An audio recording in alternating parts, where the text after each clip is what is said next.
Come here, join me. I can see it frightens you to look into my deepest blue, but I'll be watching you from here.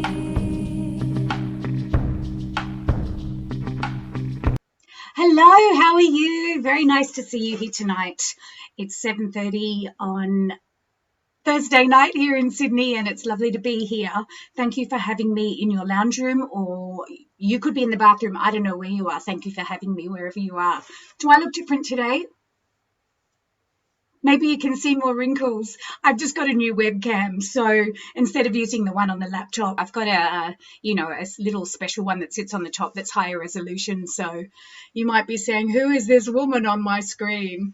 Anyway, I'm also using the microphone on the camera just for today because I've just come back from a gig not long ago and I haven't had time to set up my usual little setup here. So I'm hoping you can hear me okay. I had a lovely gig today at one of my nursing homes that I play at regularly. But of course, I haven't played there for a long time because of COVID and, nursing homes have been hit extra hard. I know that's not only in this country, it's been quite tragic. And hi, Larry, how are you? Nice to see you. And of course, entertainment is one of the first things that has to go because they can't let other people into the homes from outside. So I was actually the first entertainer that they had since about mid-March when all this kind of kicked off here in Sydney. And so they were especially pleased to see me, which is really nice when you're, doubly appreciated. So I had a lovely time at my gig today. That was very, very nice. And I can't believe it's already almost the weekend and it's been a week since last week. And it was such a massive week for me. I guess, as much as I was looking forward to everything that was happening last week, part of me was thinking, it'd be nice to have a bit of a breather after that's all gone. So I've had a little bit of a more relaxing week. And but I'm looking back now going, that was a week ago. So a week ago tonight, I was getting everything ready for my photo shoot tomorrow. Actually, I wasn't here last Thursday because I had a gig at the Star. And that's some good news for me. We got a call from the guy who runs all the entertainment, and he said that he's probably going to continue as a semi-regular gig until the end of the year. And that's brilliant because it's a lovely gig, sitting there playing the piano and in beautiful surroundings with the city views just there, just really lovely. So grateful that is continuing, and I'll be doing that on Saturday afternoon. And Saturday afternoon, like who has a gig Saturday afternoon? So I'll be finished at 7:30 and then, we'll go out partying. Not, but still, it's nice to have an afternoon gig, something very different on a Saturday afternoon. So this time last week, I was about to do my photo shoot, and just yesterday I got some of the photos back from the shoot because obviously it takes a little while for the photographer to go through them and then to upload them because they're massive files. So I thought I might show you a few of them. These are rough only and they won't be the final ones, but the photographer just wanted to, start to send them through to me so that we can start we're kind of styling it together, our ideas together, what exactly we're going to do with the photos and if there's any post-production we need to do and that kind of thing. I spoke last week when I was getting ready for this photo shoot that a few things, minor, I suppose, went wrong just before the shoot. One of them was I couldn't get a moon that I wanted. Okay, I'm waiting for the moon jokes. I wanted this big kind of a paper mache or wooden moon, a giant one, just like they have in those really old-time 30s kind of pictures. And this is exactly the picture I was thinking of, this kind of thing. I'm sure you've seen that kind of image before, that beautiful vintage look. And I wanted to get that kind of a moon, and I found one at a props place, and they gave me a quote. And look, it was expensive, but I thought, well, I don't do a big photo shoot very often like this, only every few years. And, I'm already spending a lot of money on costumes and the photographer and everything else and venue and just, spending a little bit more, I guess, when it's for my new album, it's worth it. And then I double checked the quote because I'd asked it to include delivery, pickup and delivery, because obviously it's quite big and that's not going to fit in my little Ford Focus. So they went, oh, sorry, and then more than doubled the quote. And suddenly I couldn't afford my moon. So the photographer and I have come up with ways around it, and we did some work on green screen, and so a lot of that stuff will happen afterwards. And the other thing I had was the makeup artist that I had booked found out she'd been present at 3 of the COVID hotspots that had been published on that day, and so the day before she had to cancel, but I managed to get someone fantastic. So I can't imagine how anyone could have been better. He was so great. So I'm going to show you a couple of these photos, but really it's just, they're rough. I hope the photographer doesn't mind because, it's in the early stages, but I'm really happy with them so far. And I think there's some ideas that, will end up being something we'll use. So my friend Pete has already mentioned that he can pick the influence of this one. Hi, Lou. How are you? Lovely to see you. So tell me if you know whose influence I'm using on this shot. When I saw this photo in the Dropbox, when the photographer put it there, I thought it must have been a reference pic. I didn't realize it was me, just because she's done such a good job, I guess, of vintaging it up. Anyway, if you haven't already guessed, Betty Page, who was a pin-up star, who looked kind of like that, was the inspiration for that part of the shoot. And I love that she kind of had this innocent girl demeanor, but she was also, sometimes you saw her cracking whips and that black hair. You kind of get the picture there. So that's one of the photos we're looking at. And I love the vintage work that she's done on that. And in the same outfit is this one. So that is in color. And I don't think it looks like me, which I love. The more photos don't look like me, the better it is as far as I'm concerned. I'm, playing a character, so that's a good thing. Hi, Andrew. Love to see you. Okay, so I'm calling that Betty.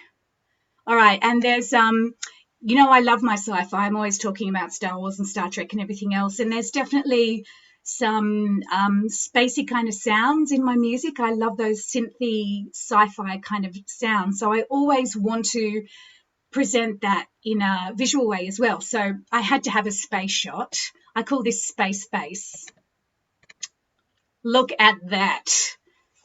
I know it's a bit creepy, but I love it. I don't think, it's going to be exactly like that in the end, but you got to say it is interesting. What do you think? I'd love to know what you think of that shot. Anyway, Justin ID. Good morning, John. Lovely to see you. So, yes, I showed my 11-year-old son, and he said it was cool. And he doesn't think anything I do is cool. So I figure we're off to a good start. Anyway, those are just some preview shots from the photo shoot, from the Wallflower photo shoot. And, I don't know exactly what direction we're going to go in because there was 3 different looks. But I'm doing vinyl this time, and I think, the thing I love about vinyl is it's much bigger canvas. So, when you've got this tiny little CD cover and you're putting all this work into the image, it's kind of a shame. But when you've got vinyl, there's so much more room to play with. So that's exciting. And, of course, the Wallflower album is due out in 2021. And if you are on my mailing list, and you can still jump on any time, then I'm going to start sending out some preview tracks. When I say preview, they're going to be the actual tracks, but I'm going to send out 5 or 6 tracks for free to my mailing list to say, thank you for being interested in my music. I mean, people put their stuff on Spotify, which is basically free. I'll in a delayed, maybe in a year, I'll put them up on Spotify, but I won't do that yet. I figure if I'm giving it away, I want to give it away to people who potentially care and, take the time to listen and think about the background. And so I'm going to, next week, I'm going to send out the first song, and it's going to have, a little video and some background information, how, the inspiration, excuse me. I'm still suffering from that air conditioning that I sung in last week, so if I sound a bit weird, that's why. But I'm going to start sending that out next week. So if you're not already on the mailing list, please jump on, and you can go anywhere on Facebook or on my website. Oh, right there. Hang on. There, look at my giant finger. You can go to that address and put in your email address there, and then I'll send you some free tracks from my older albums, kind of the top 3 singles that I've had in the past. But then from next week on, I'll start sending out the new stuff. And I'm not going to send it out publicly at all until 2021. So they're kind of exclusive tracks. The first song I'm going to send is called The Girl in the Song. And if you saw the behind the scenes video that I put together after the photo shoot, you would have heard the song on that. But I'm just going to play you a little bit now. If you've seen the video before, I don't want to play the whole thing for you again. You can find it on my page if you haven't seen it. But just so you can hear a little bit of the song. This is it. And this is behind the scenes.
Anyway, that's the song that you could hear. The kind of backing of that little behind the scenes video is called Girl in the Song. And that's the first song that I'm going to send out, the full version, of course, so that you can actually keep it to your emails next week.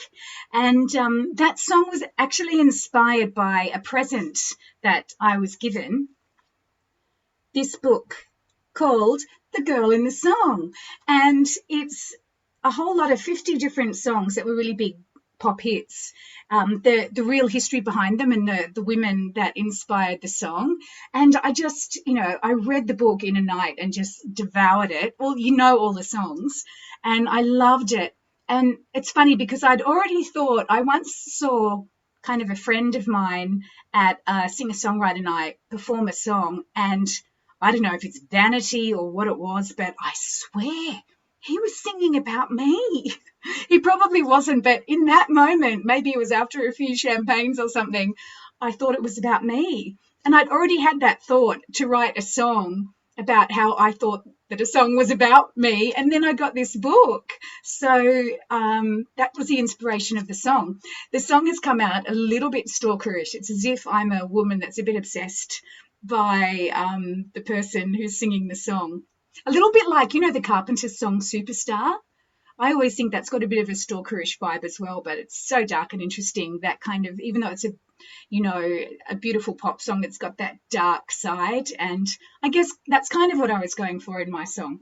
Anyway, I thought I might share a couple of the stories from this book. I'd highly recommend it if you're into music and into the stories behind songs, because it's one of the best books of that type that I've read. And I love books like that in general. But I thought I might read you a couple of books. So this is Mandy's story time. Boys and girls, sit with your back straight, cross your legs and get comfortable. All right. I do a Fleetwood Mac tribute show, and so I have read a lot about the history and watched a lot of docos about the history of Fleetwood Mac. Not long ago, I read Mick Fleetwood's autobiography, and so I did know this story before, but it's a great story. So I'm talking about the Fleetwood Mac song, Sarah. Stevie Nicks, who wrote the song, used the pseudonym Sarah Anderson when she attended the Betty Ford Clinic to deal with cocaine addiction. This episode was documented by Nicks in the song Welcome to the Room, Sarah, from the album Tango in the Night. Many assume that this is the same Sarah, but Nicks' stay at the clinic was in 1986, 7 years after the release of Tusk, the album on which the track was first included. Nicks had an affair with Don Henley of the Eagles in 1977, who was building himself a house at the time, to which there are obvious references in the song Sarah. Although his paternity has never been established, she had an abortion at about the same time, to which the lyrics also make clear references. It is possible that at least in parts of the song, Sarah is the name given to her unborn child. And this is a lyric from the song. And it was just like a great dark wind within the wings of a storm. A year later, she was having an affair with Mick Fleetwood, and he talks about that in his book, the band's leader and drummer, when he, already married to Jenny Boyd and having an affair with Nicks, started a second affair. These people in Fleetwood Mac are just insane, I tell you, with Stevie Nicks' best friend, Sarah. Another Sarah. Nicks has confirmed in interviews since that Mick Fleetwood was indeed the great dark wind of the lyric, so it seems likely that at least in parts of the song, Sarah refers to her friend, the one that Mick Fleetwood was having an affair with and eventually married, but only for a couple of years. So there you go. I mean, these guys, I've read so much about Fleetwood Mac, particularly when they were making their, world best-selling album Rumours. The love affairs and the divorces and the fights and everything that was going on between them is just insane. And I think if you want a massive classic world-beating album, you've just got to have a really, really interesting love life. So there you go. If you've ever wondered, it's a beautiful song, Sarah, and if you've ever wondered where it comes from, now you know. Okay, so I hope you're all sitting still and listening carefully. This is another one, Every Breath You Take, which of course is the Police. So it's a bit dark, so excuse me squinting. Gordon Summer and Frances Tummelty married in 1976 after knowing each other for 2 years. They met on the set of a rock musical called Rock Nativity. She was the Virgin Mary, he played in the band. Born in Belfast in 1948, the daughter of actor Joseph Tummelty, Frances was an established actress. A long-distance relationship resulted, and bassist vocalist Sumner, known as Sting to his friends due to the design of her favourite striped sweater, decided to move down to London from his native Newcastle, having put his teaching career on hold. Her earnings kept their household afloat as Sting tried to make his band, called Last Exit, a success. When this failed, he formed the Police and successfully jumped on the late 1970s post-punk bandwagon, performing the songs he wrote with energy that belied the three musicians' relative maturity. The first of Gordon and Frances's two children, Joseph, was born in November 1976. But shortly after the release of the fourth Police album, Ghost in the Machine, and the birth of their second child, Kate, in April 1982, Sting left his 6-year marriage and moved in with their neighbour, Trudy Styler, also an actress, who would become his second wife. But this didn't stop Sting from referring to my awful separation from my wife, Frances Tummelty, nor using her as the inspiration for his most successful song. But after several years of trying, Sting had created that perfect paradox, a pop song that worked on more than one level. Many of those who brought Every Breath You Take considered it a hymn of devotion, the singer following in his loved one's footsteps, like a faithful hound. But a scan of the lyrics, included in a Police album package for the first time, suggested otherwise. Its writer described it as a song of experience about jealousy and possession, a sinister, evil song veiled in a romantic setting. He was always amused when fans chose it as their wedding song, and that's happened. I've been asked to sing that song at a wedding, and you can tell that there's something sinister going on there. It's not as innocent as just Every Breath You Take. When you start saying every move you make, every little thing you do, I'll be watching you, then you can see it's not so much a love song. Anyway, the interesting thing is that as soon as Sting got married to the mistress's career, this is according to the book, Trudy Styler's career kind of plummeted, and his ex-wife started becoming even more successful. So maybe she had the last laugh in the end, but Every Breath You Take, I'm assuming, is actually written about from the wife, the ex-wife's point of view. So there you go. That's my book review of the day. I hope you enjoyed those excerpts. I always love a bit of, music history. And that, of course, is where the inspiration of Girl in the Song comes from. So please make sure you check your inbox next week because you'll get a copy of the song. Okay, now I always like sharing some good news that I hear about the place. And I saw this really lovely story. It actually happened just a little while ago in Barcelona. I'm going to explain what's happening after I play you this short clip. Welcome to the Gran Teatro del Liceo. Out of consideration for the audience and performers, kindly switch off your mobile phones and refrain from taking pictures during the show. Please also avoid any other noise that could spoil other people's enjoyment. Thank you very much.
I don't know if you guessed what was happening there, but basically that is the opera, an opera company in Barcelona, and they were under emergency lockdown, obviously, quite a while ago now. And when the lockdown was lifted, but there's still a lot of restrictions in place, they were allowed to play, but not with a live audience. So they did a live stream audience, and they filled up the theatre with plants, as you can see, and they actually donated. There's over 2,000 plants there. They donated one plant to each health worker in the district, which is such a lovely thing to do. So the plants were their audience, and it was also their way of saying how important it is for us to connect with nature, particularly in times of emergency like that. So I just love that story.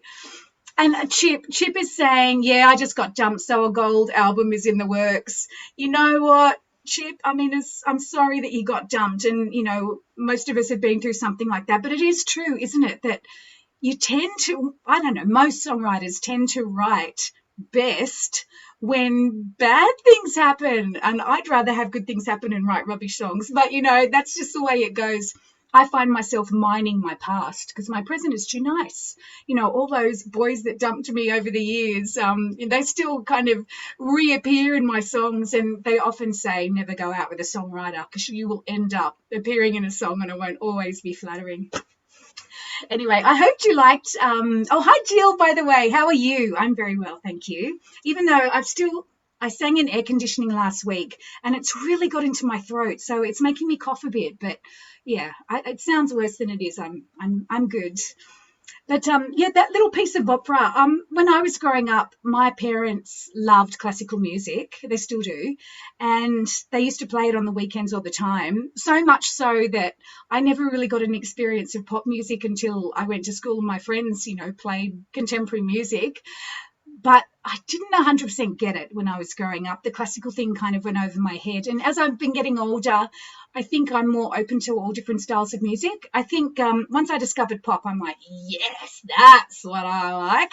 You know, it was in my era, it was like Madonna and Bananarama and all that kind of stuff. And I loved it. And I still love it for, you know, for the memory of the time rather than that's the kind of music I still love. But as I've joined different bands, it's kind of opened my ears and my eyes to different kinds of music. Like I've admitted before, and you're not going to like this if you haven't heard it before, I've admitted before that I never really liked Fleetwood Mac. But one of the gigs I do most often is a tribute to Fleetwood Mac, and I totally fell in love with the music because I sat down and really learnt it and I appreciated it. The same thing with the Eagles, never my style of music.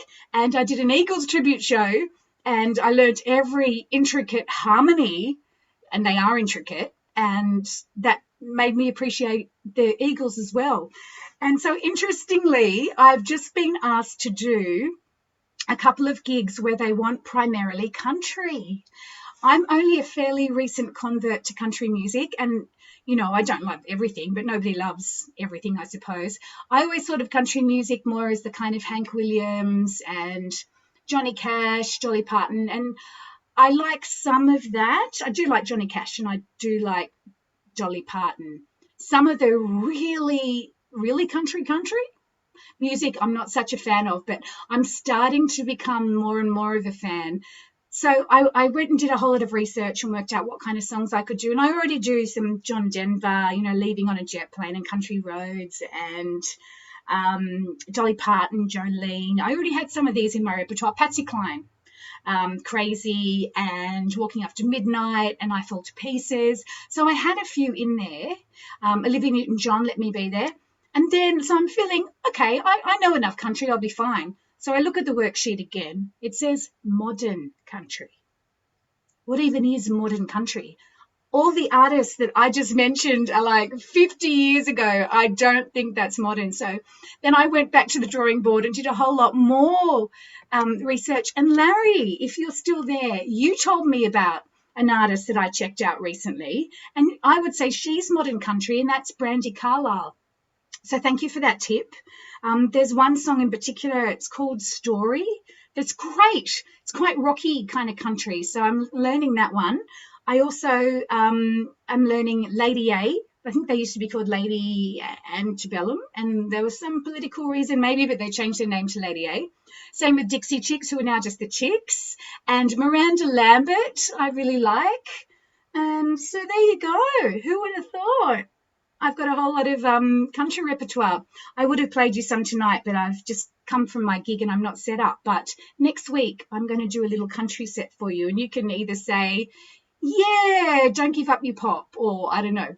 We'll see. But I have got a couple of gigs coming up where they've specified modern country. So I actually love it when that gets thrown at me and I'm kind of forced to do something that I might not otherwise do. So if you have any other suggestions when it comes to modern country, ping them my way, because I'm not very educated in that genre.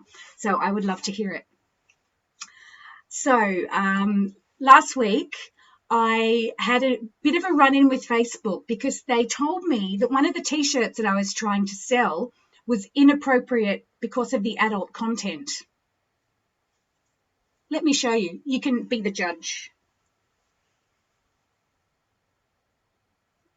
Now, how is that adult content?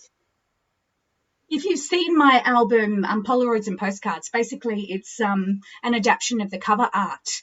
And I couldn't believe it. I got a little message, oh, we can't show pictures of this content because of the adult inappropriateness. Makes no sense at all. Anyway, the good news is I sent a nice note back. I've been warned, don't be mean to Facebook because they'll put you in Facebook jail and you won't hear anything from them for weeks. And so I said, oh, dear, Facebook, I think there might have been a mistake here. Would you mind having another look at this artwork? I don't think it's been flagged appropriately. And, it only took a day and they came back and they unflagged me. So that's good news. There is a sale in my little merch shop going on at the moment, and I'm doing 10% off everything. And there's CD bundles and brand new T-shirts and hoodies and that kind of thing. But to my mailing list, I've sent out a discount code that is 20%. But I figure if you're here right now, then you're also part of the inner circle. So I'm just going to share that discount code with you. So Inner Circle 20. So if this is only until Monday, the end of Monday, that this code will last until. So if you want to buy any T-shirts or CDs or downloads or anything like that, please use that code and get 20% off. And this is all, I've had merch in the past, but this is a whole lot of new merch. And I had 2 people in Japan buy T-shirts. I could not believe it. 3 days later, they send me a message. So it was ordered on one day. 3 days later, there's a picture of them wearing it. Hello? And so what I've done with the merch is, if you're in Japan, it will get made, manufactured and sent from Japan to Japan. So obviously it's so much quicker, because everything from Australia takes forever, costs a fortune. We're so far away. But of course, if you order and you're in Australia, it'll get made here and it'll get sent to you in Australia. So it'll also be quicker and not necessarily cheaper, probably a bit cheaper depending on where you are. Japan is not a cheap place. So anything to do with Japan tends to be a bit of expensive, and Australia's a bit the same.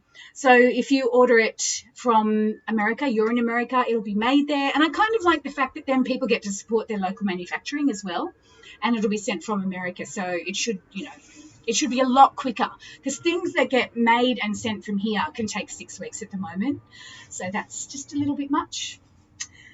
Anyway, let me see, what else have I got to share with you? I've got my Star gig coming up this Saturday, which is great. I told you about another gig that I'm not allowed to publicise, which is the weirdest thing, because everybody always wants you to publicise and do all the work of all the the actual publicists, and it's really unusual for them to say, no, do less work, don't publicise it. I'm just looking, yes, Jill. I do know Becky Cole, an Australian country singer. She is great. I've actually met her before and I've seen her perform. I'm going to look up some songs I can do of hers. Tell me if you've got any favourites of hers in particular, because that would be really good to know. This song that I need the country, this gig that I need the country music for is the one that I'm not allowed to publicise. But if you're local, it's in the western suburbs of Sydney, and you're interested to come, I think I'm allowed to tell you about it. I'm just not allowed to put it on social media. So if you are local and in the mood for a country gig, next weekend I'm doing it solo, and I think it's 2 weeks after that I'm doing it as a duo, the same gig. So let me know and I'll let you know the details if you're close by, and you can hear me do my new country repertoire. But next week at the live stream, I'll definitely play you a couple of songs and you can tell me if I'm on the right track or not. But I've got another gig coming up that I'm excited about, and I'm always excited, particularly when I can perform my own music. And this one, no, not that. I'm going to play you that in a minute. I love that. This one is a restaurant in the Northern Beaches, La Boca Palms, which is only quite new, and they're doing a whole lot of live music and special menus, making it, this is a Sunday lunchtime. It's November the 1st, and it's $50 a head for I think it's a 3-course meal and a drink and us. So it's me in a duo with Simon on guitar, and we're doing a mix of originals and covers at that. So excited about that too. Now, I didn't mean to, but I previewed my little funny animal video. I have a funny animal here, but I think she's gone to sleep in my piano case. It's lined, with fake fur, my piano case, and so my cat just loves to sleep there, and she's going to stay right there. But you might have seen this before. But this, I don't know what it is, just about an animal eating food. It's cute. I think it's cute. I think it's very cute.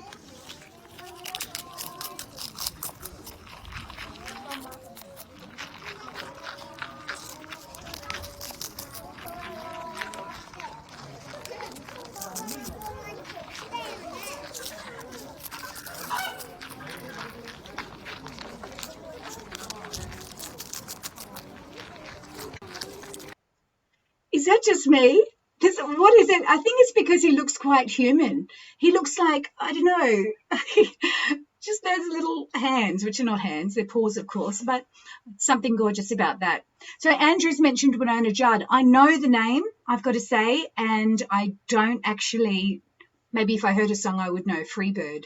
That, even the name of that song sounds very familiar, so I will look it up. I appreciate the tip, and yeah, please send them my way. Anyway, great to see you. I hope you have a fantastic weekend. I know the weekend is a little bit of a long way for you if you're not here in the Southern Hemisphere, but it's, something nice to look forward to. And I hope to see you next week. I'll be back here on Tuesday at 11 a.m. my time here. We're on daylight savings time now in Sydney. So if you're around, I'll see you then. Hi, Deb. Nice to see you. Sorry, I'm not going because of you, but it's time for me to say goodbye. See you later. Bye.